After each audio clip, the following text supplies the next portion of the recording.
Hello, I'm Nigel Ward. This is Devet Marco. We'll be talking about which prosodic features matter most for pragmatics. This is for ICASSP, a very technical conference. The technical details are in the paper. This will be just a casual overview. All right, our motivation is the fact that pragmatic functions are very important. So beyond the words that people say, beyond the literal meaning, there's what they're trying to do with the words. Speech technology should be able to infer what users mean from the words that they say. So are people being confident, unsure? Are they asking questions? Are they making suggestions? All of those things are pragmatic functions. On the other side, if we want a system to express things to the user, we want it to be able to express pragmatic functions. Let me give you an example of an utterance spoken by a human and then by a system, and see if you can detect the difference. Or if you really like it, just buy it at Walmart. Or if you really like it, just buy it at Walmart. All right, the second one was the synthesized voice, and the words are all there, they're totally clear, but the pragmatic function is not there. Let's listen again. What are the pragmatic functions that the woman is expressing? Or if you really like it, just buy it at Walmart. Or if you really like it, just buy it at Walmart.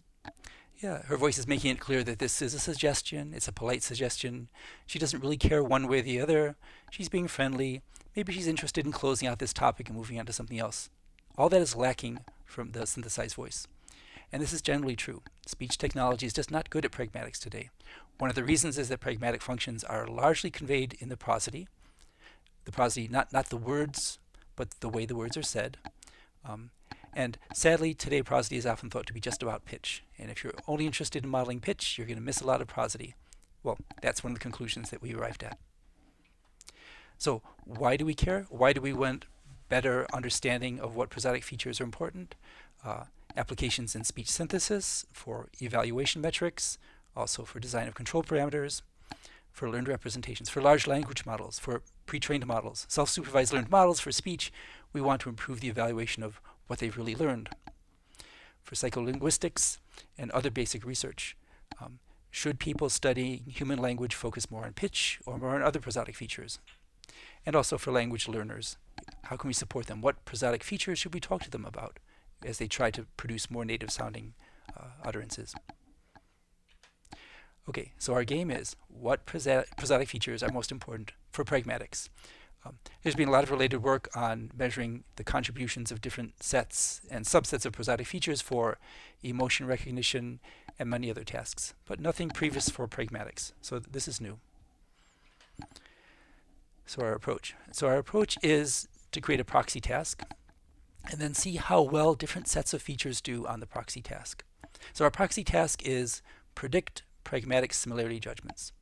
So given two utterances, two speech clips, a human can judge, are they similar in terms of the pragmatic intent, or are they kind of something different? And so we have those judgments, and then we're going to vary the features that we use and see how well we can approximate those human judgments with different sets of features. So Devet will give you the details. Thank you. So I'm going to explain the proxy task. So to start off, this is the data we used. So from the drawl corpus, we created pairs of utterances that had pragmatic similarity. We presented them to the judges, and we asked them to rate them on a scale of 1 to 5, how similar they are, 5 being extremely similar. So I'm going to play some clips for you and see, try to listen for the prosodic features, or the pragmatics, and try to see if, what would you rate them. So here's the first one. But recently I got into jiu-jitsu. But recently I got into jiu-jitsu. Okay, so I'm going to play it one more time. But recently I got into jiu-jitsu. But recently I got into jiu-jitsu. So that was one of the pairs that we presented. So the judges rated this one pretty high, 4.7. They agreed that these two were similar, had very high pragmatic similarity. So I'm going to play another clip just to compare. Yeah, they take after other bands. Yeah, they take after other bands. And then I'm going to play it one more time. Yeah, they take after other bands. Yeah, they take after other bands. So for this utterance, you could see that the judges gave it a low rating of 1.4. And basically we did this over 2 sessions, or 2 English sessions. We had an overall we had a total of over 4,000 judgments, and that was the data we used to train the models. So for each of those utterances, we got the features. We got 10 base features, and the utterances were sliced into 10 windows. So we had a total of 100 features per utterance. These features were chosen because they were previously studied or referenced in literature, saying that it's important for prosody. And for this one, we especially wanted to choose like pitch features since those are considered really important for prosody. And on the bottom, you could see like a visual representation of how the utterances were sliced up. Now that we have our data, we considered different models.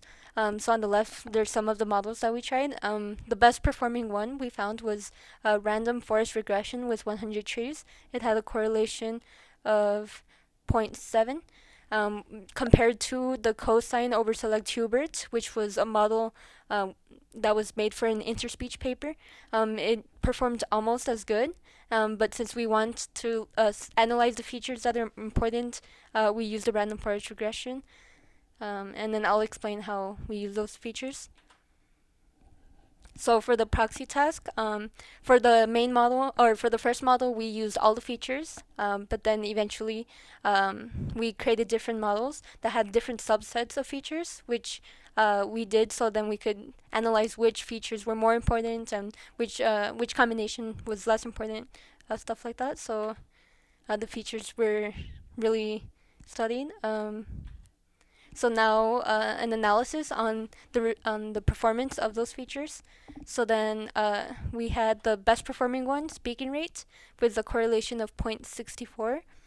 We also had lengthening and pitch peak disalignment as best performing ones. But we also wanted to look specifically at the pitch features since they're considered really important for prosody.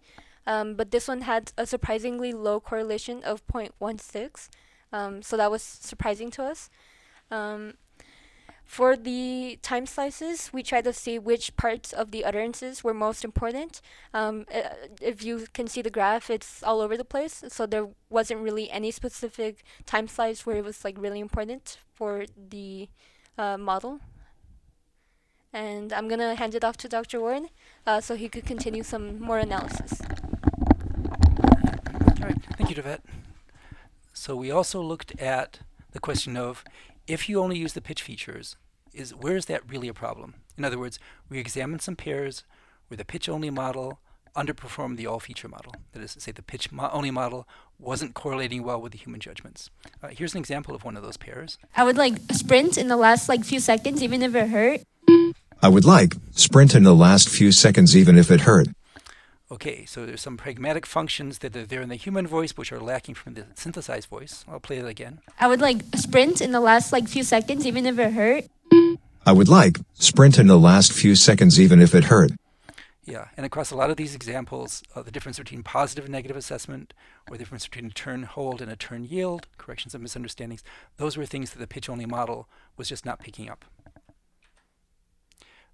We also looked at pairs which were rated too highly, even by the all-feature model. So even with our 100 features, things where it wasn't modeling the human judgments very well. I'll play a clip or two for you. I wouldn't say break my heart. I wouldn't say break my heart. Okay, so these were rated pretty similar by the all-feature model, but the humans thought they were quite different. What do you think caused the difference in perception? I wouldn't say break my heart. I wouldn't say break my heart. Yeah, so there's a lot of acoustic features that are missing from even our best model, and in fact from pretty much all prosodic feature sets that seem to be affecting the perception here. Nasality, pause length locations, phonetic reduction. Here's another pair. Oh, this is my hand sanitizer. Oh, this is my hand sanitizer. All right, I'll play it again. What are the prosodic features that the human is using? Oh, this is my hand sanitizer. Oh, this is my hand sanitizer. Yeah, lots of things, phonetic reduction, vibrato. So there's a lot of prosodic features which are just outside the scope of things for today's technology, but which seem to be important. We also looked at pairs that were related too low by the all-feature model. Here's an example. Oh my god, it's working! Yo, it's working. Okay, so the all-feature model thought that these were really very different, but the human judges thought that they were quite similar in terms of pragmatic similarity. I'll play it again. Oh my god, it's working. Yo, it's working. Yeah, so what seems to be happening here, and it's not all that common, but there are cases where there's either a gender-based difference or an individual-based difference, where because of your gender you say the same thing, you convey the same pragmatic intent using very different surface-level prosodic features. So there's a research challenge, a bigger one that we want to address in the short term, but it's important in the end. All right, so feature work. So we've done English, we've done Spanish. It's in the paper. You can find it there. We should look at other languages. We should look at more features, try better models beyond just the random forests. We should do this with more data, and we should examine more genres of dialogue. This is just casual conversation. But overall, we have 6 contributions. We found some pragmatic functions that are disproportionately mishandled with state-of-the-art pitch-only similarity measures. We have an explainable model for predicting human judgments of pragmatic similarity. You can download it and play with it. We have a new way to explore the pragmatic adequacy of prosodic feature sets. You can use our methodology for understanding pragmatic similarity and the importance of prosodic features in any language. Regarding our research question, which prosodic features matter most? Well, it's not only pitch features. We can say that for sure. Duration-related features and voicing features are also important. The results show that, and our qualitative analysis suggests that even more features are needed, nasality, vibrato, etc. So we've made a step to understanding what's important for prosody for pragmatics, but there's more steps that are required. Thank you.